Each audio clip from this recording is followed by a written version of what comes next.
Jadi untuk pengklasifikasian atau pengidentifikasian dari SPOPLK-nya ini, kita harus tahu dulu ya subjek itu ciri-cirinya apa, predikat itu ciri-cirinya apa.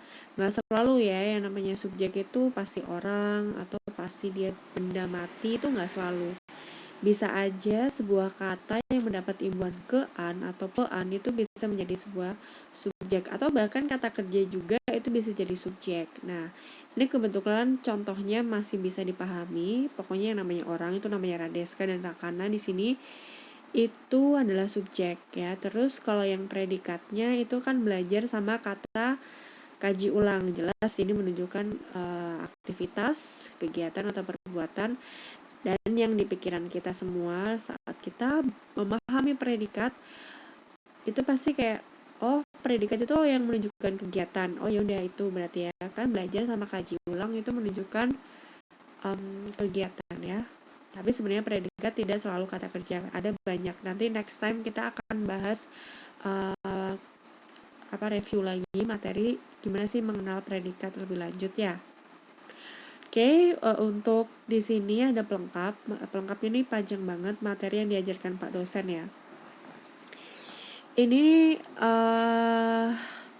harus kita pecah nih di bawahnya supaya sebenarnya yang jadi inti itu kan cuma kata materi ya, tapi dia diluaskan dengan perluasan yang sehingga materi ini jadi subjek, ini predikat, ini objek kayak gitu.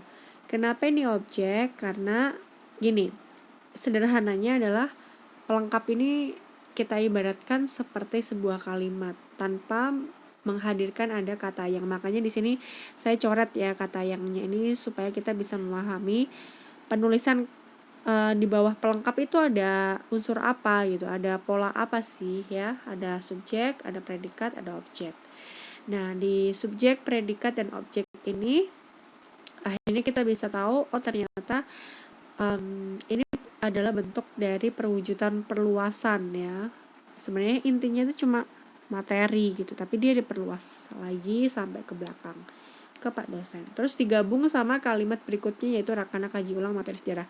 Kalau yang ini nggak usah dipecah ya karena sudah sangat singkat nih. Rakana cuma 1 kata, kaji ulang cuma 2 kata, materi sejarah 2 kata, jadi nggak perlu dipecah-pecah atau dipenggal-penggal, ditelisik lagi di bawahnya, maksudnya di dalamnya itu ada apa, ada SPO apa enggak kayak yang di pelengkap ini. Kalau nggak ada ya sudah aman, berarti ini kita sudah bisa menentukan ini adalah kalimat majemuk campuran. Dilihat dari konjungsi, kemudian juga dilihat dari adanya anak kalimat atau klausa bawahan yang terdapat di pelengkap ini. Selanjutnya ya, ini ada salah satu contoh kalimat majemuk campuran. Panjang banget, tapi intinya itu sebenarnya mereka belajar aja, tapi yang lain-lainnya itu membuat orang itu malas membaca. Di sini ada untuk penyiapan UTBK 2021 yang akan dilaksanakan pada 12 April. Mereka belajar giat, nih nggak ada kata dengan ya. Kemudian di rumah masing-masing.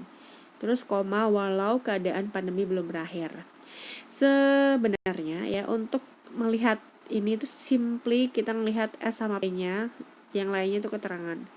Nah, yang keterangan ini tetap harus kita analisis apakah dia ada kalimat yang menyebabkan kalimatnya itu nggak efektif atau enggak kayak gitu ya, supaya tahu klausa bawahannya itu seperti apa atau anak kalimatnya seperti apa ya.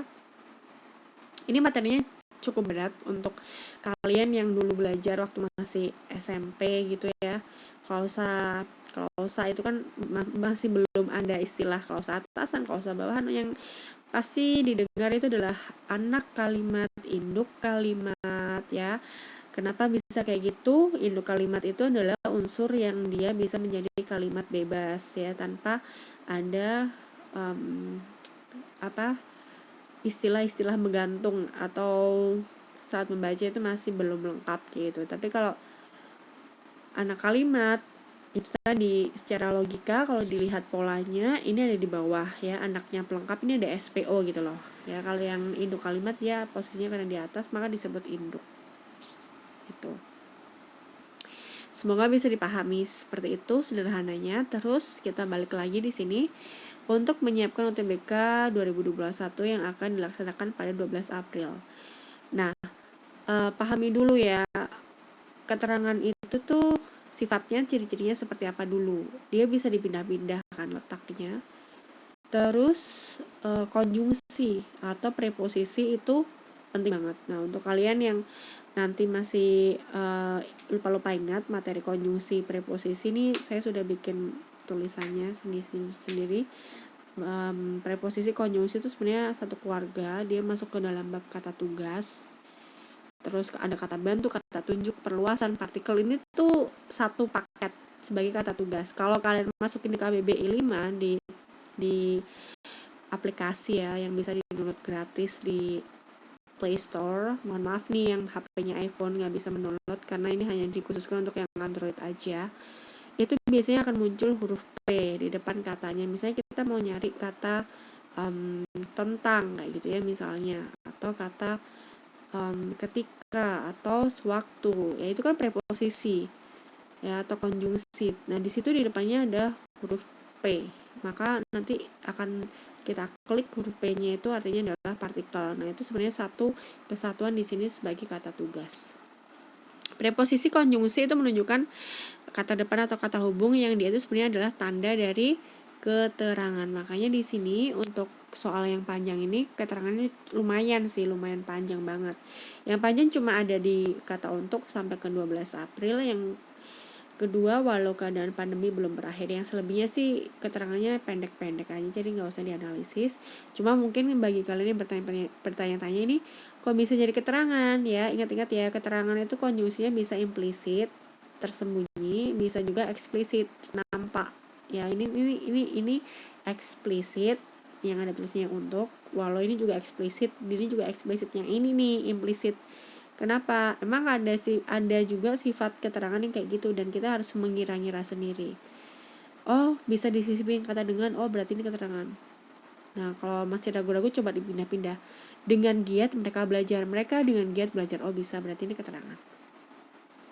Oke. Untuk menentukan pola kalimat harus pahami dulu ciri-cirinya tadi. Oh iya, depan keterangan, terus kita nanti akan uraikan polanya seperti ini. Kenapa seperti ini dan gimana caranya untuk menentukan ini. Untuknya dibuang dulu ya. Untuknya ini dibuang. Anggap seperti sebuah kalimat. Oh, ada kata menyiapkan, berarti ini kata kerja. Berarti predikat.